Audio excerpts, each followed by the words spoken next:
Un peu plus de 590 519 000 francs CFA au profit de l'Union progressiste, près de 506 millions pour le bloc républicain et environ 103 537 000 pour le parti Force Corée pour un Bénin émergent.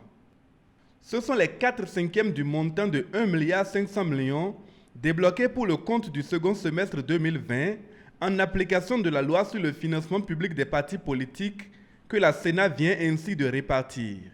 En effet, l'article 5 nouveau de la Constitution du 11 décembre 1990 et les dispositions de l'article 39 de la loi portant charte des partis politiques en République du Bénin ont induit le vote d'une loi spéciale pour réglementer le financement de la vie publique. À travers cette loi, l'État apporte un appui financier aux partis politiques qui complètent leurs ressources propres et exclusivement destinées à la couverture partielle des dépenses de fonctionnement, de participation aux consultations électorales, d'éducation civique, ainsi qu'à la formation de leurs militants.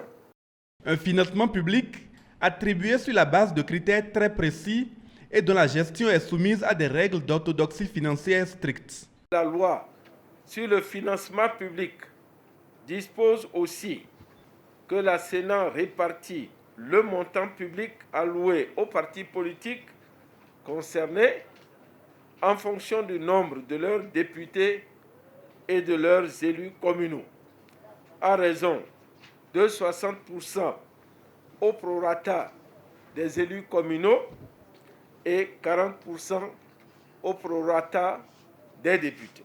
Il est aussi important de mentionner que les partis bénéficiaires de ce financement sont soumis aux procédures de gestion des fonds publics ainsi qu'au contrôle de la Cour des comptes et de l'Inspection générale des finances. Alors, tout manquement à la bonne gestion de ces fonds entraîne ipso facto la perte du bénéfice du financement sans préjudice des sanctions pénales prévues par la législation en vigueur. Tout en se félicitant pour les performances qui ont permis à leur formation politique d'être éligible à ce financement, les représentants des partis politiques paraissent bien conscients de la destination de cet argent public et de son impact potentiel sur leur mode de gestion financière.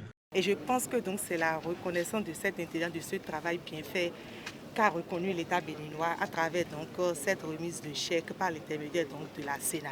Les règles de gestion seront évidemment conformes aux dispositions prévues par les textes en vigueur en République du Bénin.